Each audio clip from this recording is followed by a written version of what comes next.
জি দ্রুত। নিজেকে কেন আহলে হাদিস বলেন? নিজেকে কেন আহলে হাদিস বলি? কি বলবো? আপনি কি বলেন? নিজেকে আহলে খবিশ বলেন? আমি আহলে হাদিস বলছি, আপনি আহলে খবিশ বলেন, তাহলে তো হয়ে যায় ভালো। জি না, আমরা আহলে হাদিস। যারা আমাদেরকে বলতে যায় তারা আহলে খবিশ, কারণ আমার নাম তো এটা নয়, আমার নাম আহলে হাদিস। আর যারা আহলে হাদিস না তারা কি? তার অপোজিট হবে আহলে খবিশ। কথা বুঝতে পারলেন না ভাইজান?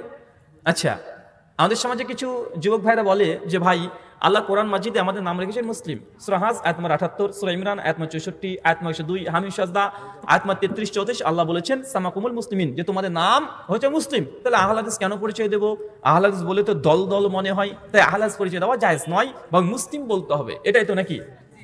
আচ্ছা, এরকম কে মনে করেন যে আহলে হাদিস পরিচয় দেওয়া যাবে না, মুসলিম বলতে হবে? কে? একটু হাত তোলেন তো ভাইজান, কে মনে করেন? হাত তোলেন। আপনি দাঁড়ান, সমস্যা নেই। মানে আপনি মনে করেন যে আহলে হাদিস পরিচয় দেওয়া উচিত নয়, বরং ও আপনি প্রশ্ন করছেন। প্রশ্নকর্তাকে প্রশ্ন করিনি, ওটা আমার বইয়ের, ওই যে বইটা নিয়েছেন মানে আহলে সুন্নাহ, ও বইটা প্রথম 15 পৃষ্ঠাতে উত্তর পেয়ে যাবেন। তারপরে যে মনে করেন আহলে হাদিস বলে পরিচয় দেওয়া উচিত নয়, বরং মুসলিম বলতে হবে, এমন কেউ আছেন কি এখানে উপস্থিত এই মুহূর্তে? থাকলে একটু হাত তুলবেন। কেউ আছেন? হ্যাঁ, কেউ নাই। আচ্ছা, আপনি যিনি প্রশ্ন করেছেন তিনি দাঁড়ান। আপনার নাম কি? রিজওয়ান। আমাদের রিজওয়ান ভাই, ওনাকে প্রশ্ন করে অনেকে করে যে আমাদের নাম তো মুসলিম, আমরা কেন আহলে হাদিস পরিচয় দেব? যে প্রশ্ন করে তাকে বলে তোর নাম কি? ও বলবে আব্দুল, ধরেন বললো যে আমার নাম হচ্ছে, কি নাম বলবো? আলী আসগার।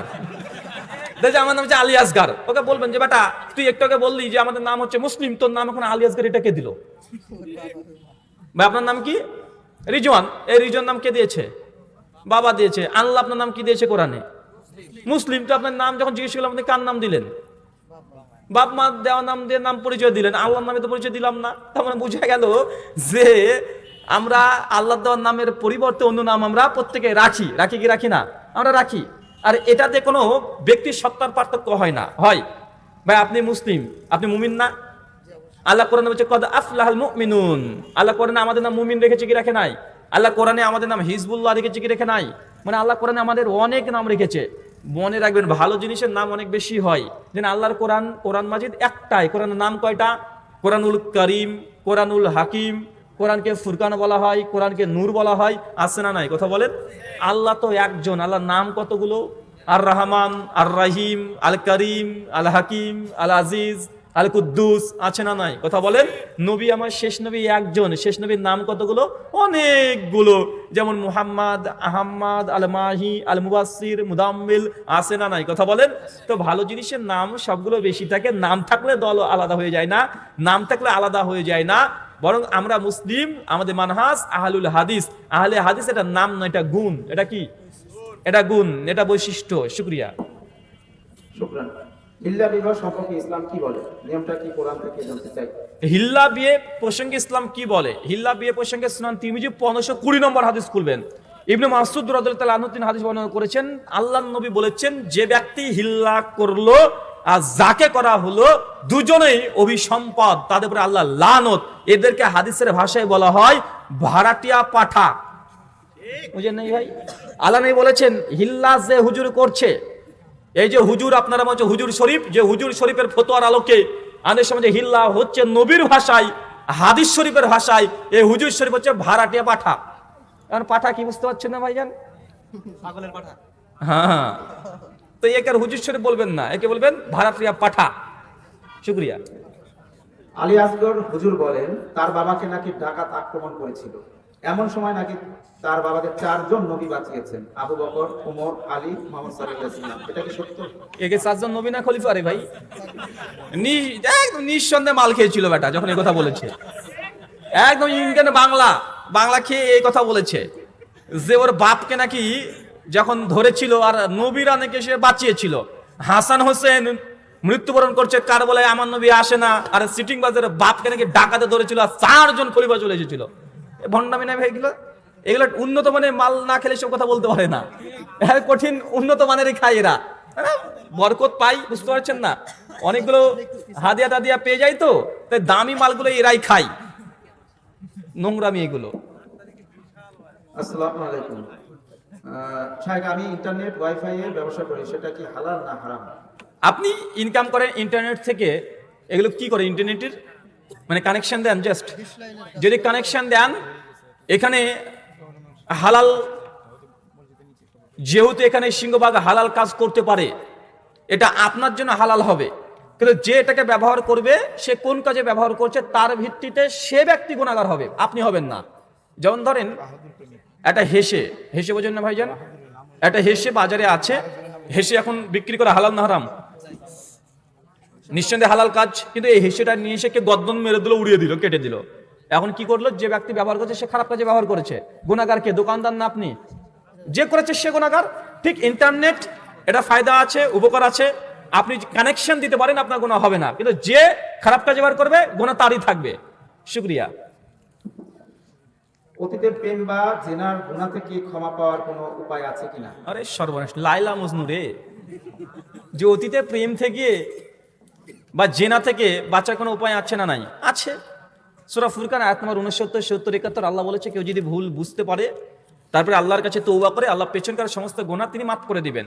এখন আল্লাহকে আপনারা দুজন কাঁদাকাটি করতে হবে, আর একদিন শুধু কাঁদাকাটি করলে আল্লাহ ভুল করেছি তারপরে বুক সেনা ফুলে আপনি ঘুরে বেড়াবেন, এমনটা নয়। মানে আপনি অপরাধী, মানে আপনি এমন অপরাধ করেছেন যে অপরাধের কারণে আপনাকে 100 বেত্রাঘাত করতে হতো যদি আপনি অবিবাহিত হতেন, আর বিবাহিত হলে আপনার গর্দনটাকে উড়িয়ে ফেলা হতো। মানে এত বড় অপরাধী কাজ করেছেন। তাই আপনাদের ওই ছেলে আর মেয়ে দুজনকে একদম মৃত্যু পর্যন্ত প্রতিদিন আল্লাহর কাছে ক্ষমা চেয়ে, আল্লাহ ওই যে জেনা করেছিলাম আল্লাহ তুমি ক্ষমা করে দাও, একবার করে অন্তত স্মরণ করতে হবে। আর নিজেকে অন্যায় করেছেন এটাকে সবসময় বলতে হবে আল্লাহর কাছে। কথা বুঝতে পারছেন? মাঝে মধ্যে বলবেন আল্লাহ আমি অন্যায় করেছি, তাহলে আল্লাহ সুবহানাহু ওয়া তাআলা ইনশাআল্লাহ ক্ষমা করবেন। শুকরিয়া। খুতবারত অবস্থা, প্রতি ঈদের সকালে দল বেঁধে কবর জিয়ারত করা কি শরীয়ত সম্মত? প্রত্যেক ঈদের সকালে কবর জিয়ারত করতে যেতে হবে, এটা কি শরীয়ত সম্মত? এটা হাদিস শরীফে নেই, এটা হুজুর শরীফের ফতোয়া। কথা বুঝতে পারছেন? এটা যেতে হয় মনে করে যদি যান তাহলে বিদআত হবে, কিন্তু আপনি এমনি গিয়েছেন যে না আমি তো অনেকদিন ধরে থাকি না, গ্রামের বাড়িতে আসি না, বাবার কবরটা আছে, ঈদের দিনে সুযোগ আছেন, আপনি গেলেন, গিয়ে কবরস্থানে গিয়ে 2 হাত তুলে বাবার জন্য দোয়া করলেন, মায়ের জন্য দোয়া করলেন, জায়েজ। যেতে হয় মনে করে দলবল বেঁধে হুজুরে কেবলাকে বেঁধে নিয়ে গিয়ে যান, তাহলে এটাকে কি হবে? এটা বিদআত হবে। কেন? আল্লাহ নবী থেকে প্রমাণিত নয়। মানে আমিলা আমালান লাইসা আলাইহি আমরুনা ফাহুয়া রাদ, সহিহ মুসলিম 1718 নম্বর হাদিস। খুতবারত অবস্থায় ইমাম যদি বলেন এখন বসুন, সুন্নাত পরে পড়বেন, তখন তাতে কি করবেন? খুতবারত অবস্থায় যদি ইমাম সাহেব কোন মুসল্লিকে বলেন এখন বসেন, পরে আপনি নামাজ পড়বেন, আপনি কি করবেন? না, আপনি 2 রাকাত নামাজ পড়ে বসবেন। এখানে হুজুর শরীফের ফতোয়া সঠিক নেই, হাদিস শরীফে উল্টো কথা আছে।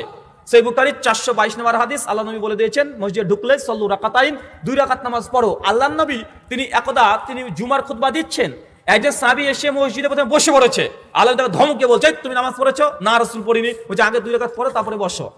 তা হাদিস শরীফ কি বলছে? ইমাম সাহেব খুতবা চলা অবস্থাতে মসজিদে ঢুকে 2 রাকাত আগে নামাজ পড়ে বসবে। আর হুজুর শরীফ যদি বলে, মাওলানা শরীফ যদি বলে যে না পড়া যাবে না, এই হুজুর শরীফ মাওলানা শরীফের ফতোয়া বাতিল। শুকরিয়া। জুমার সালাতের পূর্বে 4 রাকাত কিবলার জুমার নামাজ পড়া যাবে? জুমার আগে 4 রাকাত কিবলার জুমা পড়বেন কি পড়বেন না? জুমার পূর্বে 4 রাকাত কিবলাল জুমা বলে কোন সহিহ সূত্রে কোন রিওয়ায়াত পাওয়া যায় না। বরং ইবনে মাসউদ থেকে তাবরানী আওসাত এবং শারহু মাআনিল আল আসারে এটা রিওয়ায়াত পাওয়া যায় যে ইবনে মাসউদ তিনি 4 রাকাত নামাজ পড়তেন জুমার পূর্বে। এটা সহিহ সনদে প্রমাণিত আছে, তবে নবী পড়েছে এটা আমল নেই। তো ইবনে মাসউদ কিবলাল জুমা বলে পড়েছেন, এটা প্রমাণিত নয়। কেন? ইবনে ওমর তিনি 6 রাকাত পড়তেন, ইবনে আব্বাস 2 রাকাত পড়তেন। এক একজন সাহাবী এক এক রকমের নামাজ পড়েছে জুমার পূর্বে, ফরজ নামাজের পূর্বে। তার জন্য আহলে হাদিস বা হাদিস শরীফের ফতোয়া হচ্ছে এইটা, জুমার পূর্বে যতক্ষণ সময় আছে 2 রাকাত 2 রাকাত 2 রাকাত করে পড়তেই থাকেন। কারো 2 রাকাত হতে পারে, কারো 4 হতে পারে, কারো 6 হতে পারে, কারো 8 হতে পারে, নিম্ন 2 রাকাত পড়তে হবে, নচেত মসজিদে আপনি বসতে পারবেন না। কথা বুঝতে পারছেন? এটা হচ্ছে হাদিস শরীফের ফতোয়া। আর হুজুর শরীফ যে ফতোয়া দিয়েছে মাওলানা শরীফ যে 4 রাকাত কিবলাল জুমা, এটা সহিহ সনদে প্রমাণিত নয়, ইবনে মাজার হাদিস জাল। শুকরিয়া। যদি মসজিদে পড়ে তাহলে 4 রাকাত, বাড়িতে পড়লে 2 রাকাত। আল্লাহ নবী দুটো আমল পাওয়া যায়, মসজিদে 4 রাকাত, সাহাবীদের যে আমলগুলো পাওয়া আছে ইবনে আব্বাস থেকে, জাবের বিন আব্দুল্লাহ থেকে 4 রাকাত পড়তেন, আর আল্লাহ রাসূল ঘরে গিয়ে বাড়িতে গিয়ে তিনি 2 রাকাত পড়তেন। সহিহ মুসলিমের হাদিস। শুকরিয়া। 2 রাকাত 2 রাকাত করে পড়বেন, এটাই বেশি প্রমাণিত।